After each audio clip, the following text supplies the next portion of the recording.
So I recently was listening to the radio when I heard a very old song that Taylor Swift had written, but her voice sounded a little bit different. I have very good photographic memory, and I knew it was a different recording, and out of curiosity, I decided to Google what happened, and it turned out she had recently re recorded one of her very first albums.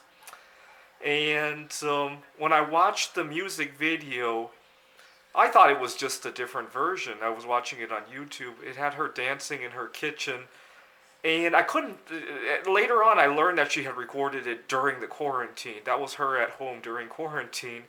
And I couldn't believe it was a 31-year-old Taylor Swift. In that video, it still looked like the 17-year-old Taylor Swift who had recorded the video.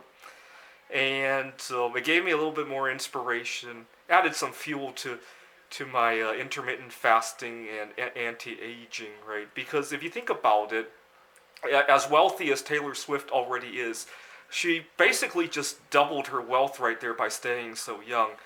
Because what is her wealth right now? At least $1 billion or so. She doesn't have $1 billion as a 31-year-old. She has $1 billion as a 17-year-old, right? That's the opportunity cost of aging your body, right? There are plenty of 31-year-olds who look like they're 40, they're 50. That's like taking half of your money and burning it right there, right? On top of all the money you burn to age so much, right? Because it's not cheap to consume junk food. It's not cheap to pay medical bills. It's not cheap to miss work. And certainly it's not cheap in the sense that you lose a lot of social connectivity, right?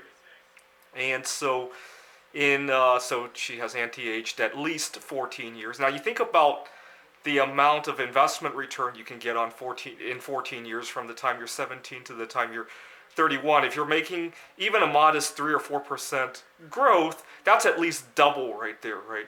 So the $1 billion that Taylor Swift already has is worth like $2 billion, right? In terms of her future goals, right? If she wants to retire when her body is 50 years old, right? She might be 100 on paper at that point, right? And her money will have that much more time to grow. So that's your opportunity cost right there.